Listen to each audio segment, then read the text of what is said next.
Hey everyone, this is Finn. I'm going to show you how to take this cube and model it into an apple. First, let's go to the front view by pressing 1 on your number pad. I'm going to, with this snap tool selected in blue, drag up my cube so that it's sitting on top of this red line. And then I am actually going to tab into edit mode, and we're going to press Control R. And this is going to make a cut wherever we click, right in the center. And what I do is, on this green line here, click, and then don't move, because if you move, you're going to slide this back and forth. I'm going to press right click. If you do that, you can right click to undo that. And then press enter to guarantee that that cut is made. And then unclick it. And now what I am going to do is I'm going to press that face, and I'm going to press Alt, and while holding Alt, I'm going to click. Oh no, not going to do that. Let's try that again. Then I'm going to click this face, and the faces all on this side. By holding Shift, okay, let me restart that so that I can explain that you should be holding Shift. Click this face, and then hold Shift, and while you're holding Shift, click all of the rest of the faces on this side. You can let go of it, but as long as you click Shift again and hold it while you click the other ones, it'll all stay selected. Then go ahead and right click and delete those faces. Now we are going to tab back into object mode. Here is going to be our first introduction to this modifier tab over here. It's called modifier properties. You're going to want to add a modifier, and the modifier we're adding is mirror. And as you can see there, it's the full cube again, but it's with a catch. If we press tab and go into edit mode, you'll see that right now it still only acts as if we have that one side. And if we edit part of the mesh, I'm going to grab that vertex and move it. Right now, you'll notice if this is doing this for you, that's because you have this snap tool selected. So deselect it, move it up and down, you'll see that each side is staying the same, which is really, really helpful. It's important to create a symmetrical model if you can, because it saves a lot of time, honestly. That's the main reason to do it. If you model each side individually, you can make more mistakes. There's more time to waste doing little things that you've already done before when you can just do it once. And if you need to add details later that aren't on both sides, you can apply the changes. I'll press tab right here, and I'll do it right now. Click apply over here, and now it is a whole object again. But if you press Control Z a couple times, you can undo that. I'm going to press tab, and if you want to be able to see both sides, you can press this little cage modifier over here on cage, and if you click it and select it, it'll bring both of them up, and you can grab both sides, but it still moves both sides. And this is the true side on this side, because every time I click it, it's the only side that comes up with directional arrows. I like it off, so I'm going to keep it off. Now let's go back into object mode. Go to add modifier again, and then click Subdivision Surface. As you can see, now we have more faces, but if I click edit, like before, it is an illusion for now, because in Blender, the modifiers are a way of making a change to a mesh without permanently affecting that mesh. If I press this cage tool again, oh, that is the wrong one. Right now here, it's on the mirror modifier. I have to click this and then click this small arrow to move down. And if I press this, it'll mold to the object itself instead of being the original object. Like before, if I go into object mode, and if I apply, and then we go back into edit mode, you'll see that all these faces are actually there now. Deselect that snap. There we go. We have our Subdivision Surface modifier on, and we also have our Mirror modifier on. And now that we do, we can start modeling the general shape of an apple. Right now, it is still a box. So I am going to add one more edge loop, and that is what those are called when you press Control R. You're adding an edge loop, and then click, and then I press Enter to confirm that click. That gives us a little more room to make details. Click this face down here, and then press S to scale it down, and as you'll notice, it starts to come apart because they're not technically attached yet. What we need to do is we need to click this option over here, clipping, and then we need to move it closer to the center. There we go. You have to deselect it afterwards, and then it is attached. Now we can move that closer, and you'll see that that is kind of a better example of the shape an apple is. Now we're going to add details to our mesh, but first we're going to need a little more faces than this. So let's go to our viewport option here under our Subdivision Surface modifier and go from 1 to 2. That's much better. And then to lose this look of all of the different planes, we are going to click Object while in Object Mode, and then press Shade Smooth. Now it is very smooth, but as you can see, it's still pretty boxy, so we are going to change that. Press Tab to go into Edit Mode, and let's go to the Vertex View mode by pressing 1 on your keyboard, or by going up here and pressing Vertex Select.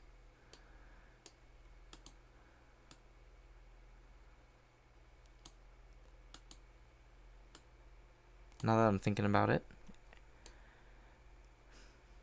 these might need to be brought in a little bit more, so I'm going to click the Edge Select, and I'm going to press this, move it in a little bit. To get a better look, I'm going to press Tab and go back into Object Mode and deselect it.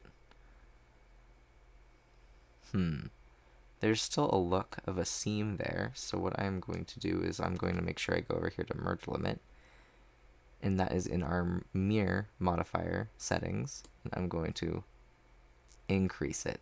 There we go. That disappears. We still can see the edges when we move in object mode and see it against the light, so we are going to try to fix that a little bit more.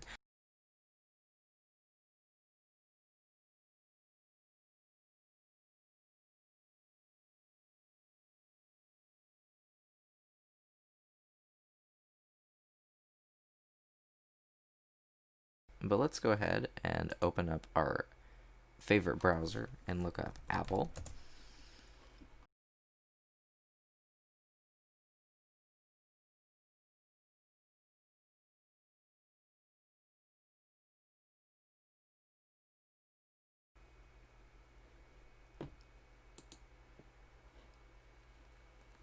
And I still think that I need to make my model more round. Afterwards, we're going to need to tuck in the bottom a little bit, and we're going to need to tuck in the top and add a stem.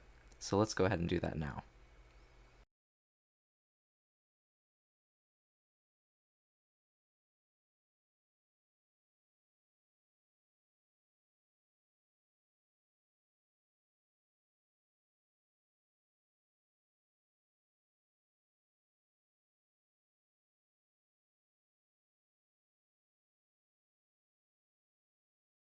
After you've tweaked your object to the shape that you want, go ahead and press Tab to go into Edit Mode, and I am going to go to Faces,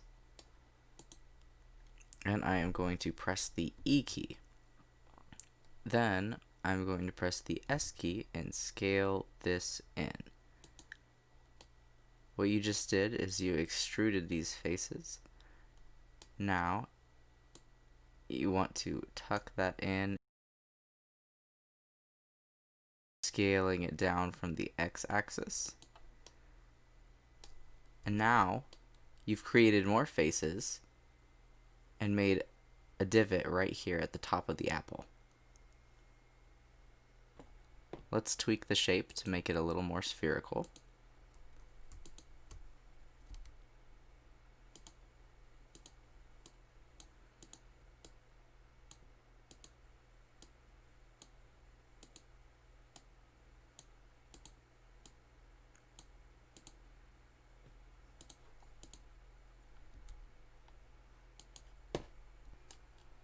And now you can see that's a pretty good apple divot. Let's do it at the bottom.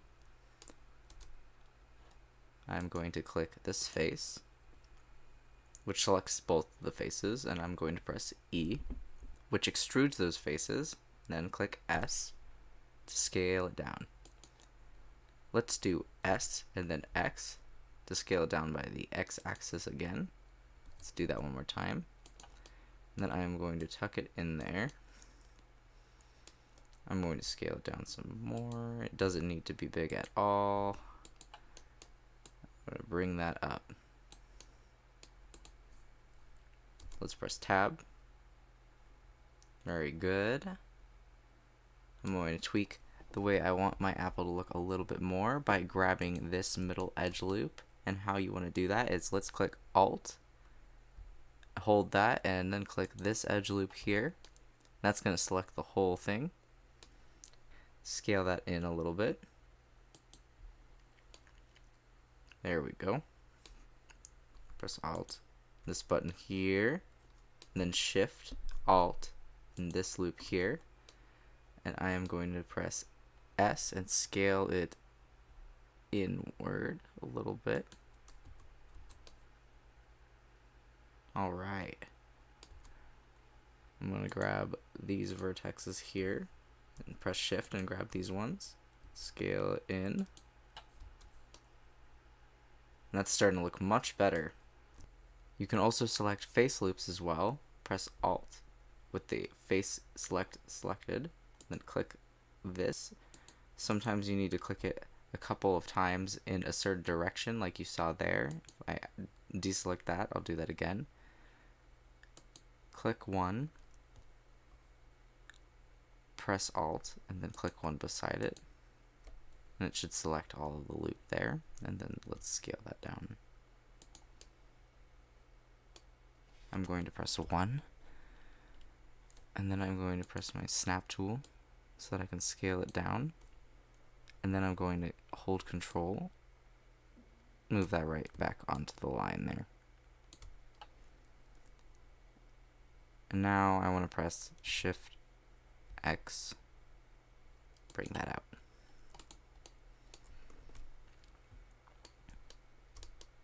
Now that we've got a good shape and we're done using these two modifiers here temporarily, let's apply them to make them permanent. First, let's click the Mirror modifier to apply that, and then the Subdivision Surface modifier to apply that. Now our mesh is permanently like this. Press Tab, and you'll see it has many more faces. We want our stem shape to be more circular, so let's click on these and scale them inward. Perfect.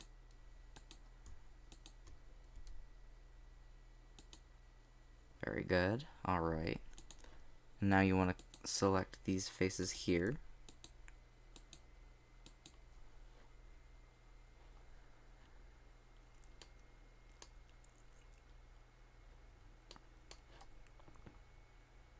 And now you want to press E to extrude them up.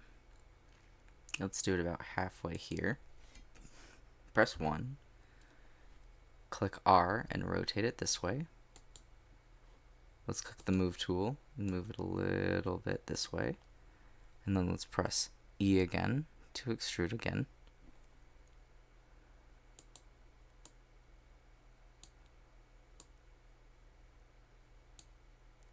Awesome. Select all these edges.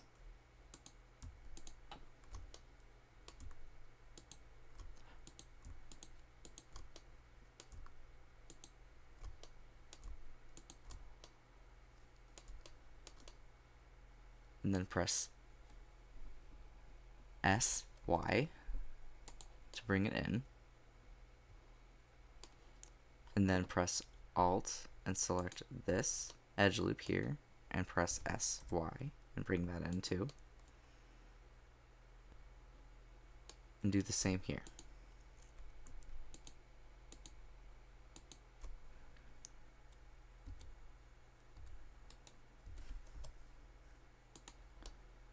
Much better.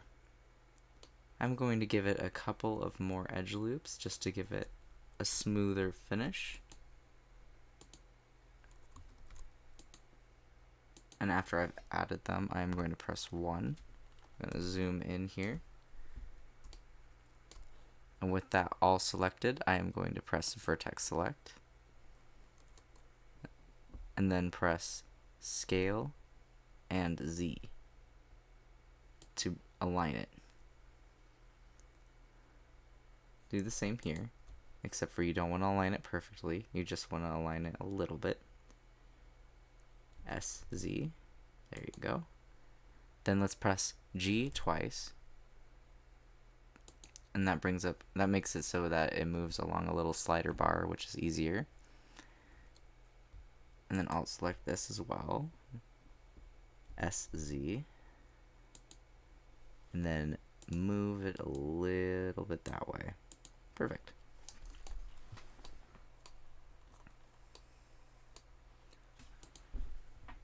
Then you want to add just whatever last touches you want to make it perfect,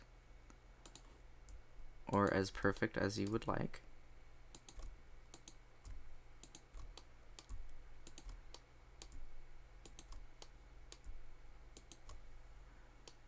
I'm going to bring this down.